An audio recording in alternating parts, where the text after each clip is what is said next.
सृष्टि बचपन से ही दिखने में सुंदर नहीं थी, लेकिन अमीर बाप की बेटी सृष्टि पर उसकी माँ जान छिड़कती। मेरी बेटी कितनी प्यारी है, भगवान सबको सृष्टि जैसी बेटी दे। सृष्टि धीरे धीरे बड़ी होती है। एक दिन सृष्टि की सहेली कहती है, तू दिखने में कितनी अजीब सी है, लेकिन मैं जानती हूँ हम सब में सबसे अच्छी शादी तो तेरी ही होगी। तेरे पापा अमीर जो है। और बता नहीं सकते यार, दहेज तो हर कोई देता है, ये क्या ज्यादा ले जाएगी अपने पति के लिए?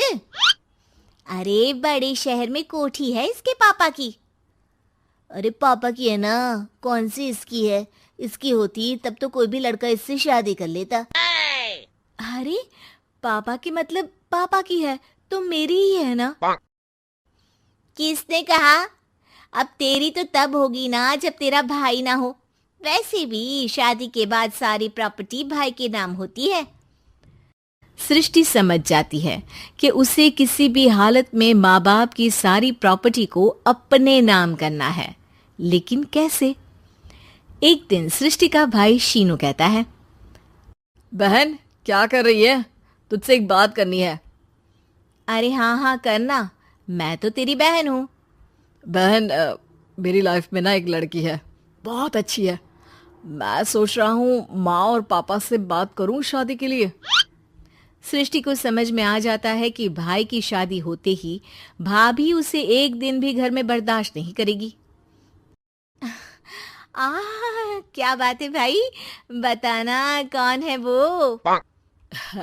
यार वो बहुत अच्छी लड़की है, पढ़ी लिखी है, मेरे साथ जॉब भी करती है। बस एक प्रॉब्लम है। प्रॉब्लम? क्या प्रॉब्लम है भाई? यार वो शादीशुदा है, लेकिन उसके पति ने उसे सिर्फ इसलिए छोड़ दिया क्योंकि उसके माँ बाप दहेज नहीं दे पाए। सृष्टि ये सुनकर न जाने क्यों खुश हो जाती है। अरे भाई तो क्या हुआ, लड़की तुझे तो पसंद है ना? शीनू को लगता है कि बहन उसे समझ रही है।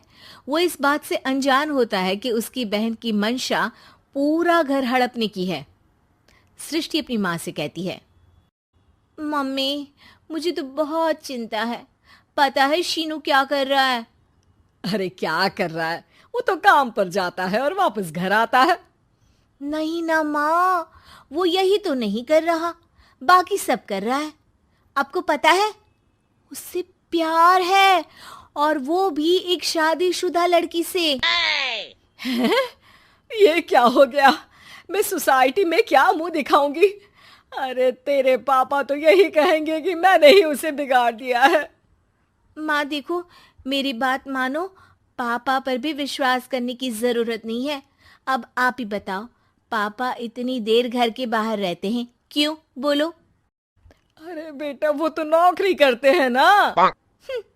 तू बहुत भोली है माँ। पापा का ऑफिस तो 7 बजे खत्म हो जाता है, लेकिन देखो कितनी देर से आते हैं। अरे नहीं नहीं बेटा, ऐसी कोई बात नहीं है। सृष्टि माँ को एक औरत से बात करते पिता की फोटो दिखाती है। देखो माँ, कैसे हैं पापा? मैं ना कहती थी कि पापा सही नहीं है। मैं तेरे पापा से बात करूंगी, दे फोटो मुझे। ओ माँ, वो तो डिलीट हो गई। लेकिन चल, तूने तो देख लिया ना। पापा से बाद में बात कर लेना, और हाँ, मेरा नाम बिल्कुल मत लेना। हाँ माँ। अब क्या था, सृष्टि के माँ और पिता के बीच झगड़ा होना शुरू हो जाता है। सृष्टि के मन में क्या चल रहा था कोई नहीं जानता था। एक दिन, माँ सृष्टि के लिए एक लड़का देखा है, वो लोग शाम को उसे देखने आने वाले हैं। और हाँ माँ, एक खुशखबरी, मैं और पापा मिलकर एक नया बिजनेस ट्राई कर रहे हैं।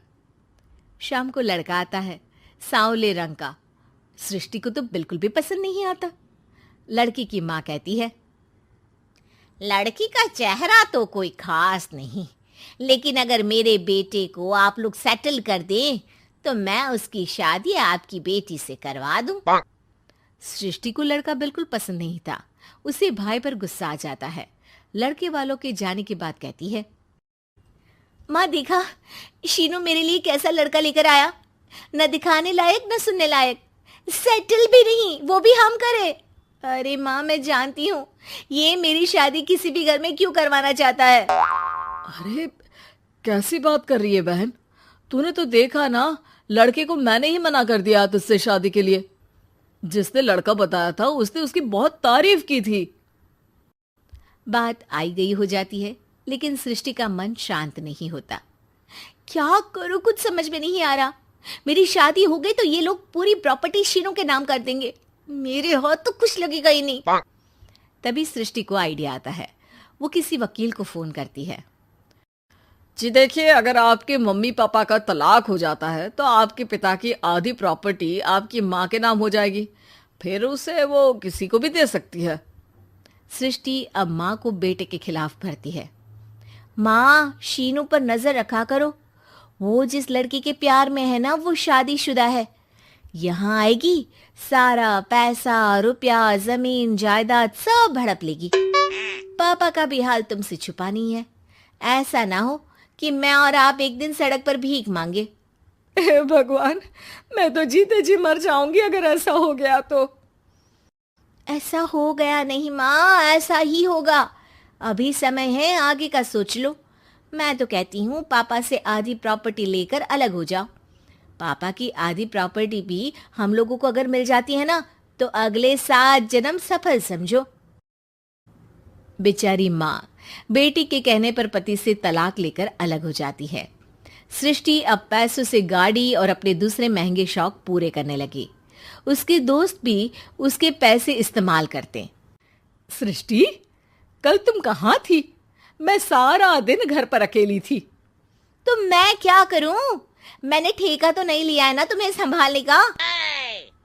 माँ को सृष्टि से ये उम्मीद नहीं थी। वो बैठकर रोने लगती है। वहीं उसका पति यानी कि सृष्टि के पिता आ जाते हैं। मैं जानता था कि तुम्हारा यही हाल होगा, तो आपने मुझे रोका क्यों नहीं? मैं रोकता तो तुम रुकती क्या? सृष्टि के कहने पर तुमने मुझ पर अपने बेटे पर शक किया, लेकिन तुम ये भूल गई कि कैसे हम दोनों ने मिलकर जीवन में इतना सब खड़ा किया। माँ पति के गले लग जाती है। मुझे माफ कर दीजिए, मैंने आपकी कमाई का एक बड़ा हिस्सा गवा दिया। कोई बात नहीं, तुम साथ हो तो मैं ऐसी 7 प्रॉपर्टी खड़ी कर दूंगा। तभी वहां सृष्टि आ जाती है रोते हुए। माँ, मयंक ने मुझे छोड़ दिया। वो बोल रहा था जब तक मेरे पास पैसे थे तब तक ही वो मेरे साथ था। पापा, माँ, मुझे माफ कर दीजिए।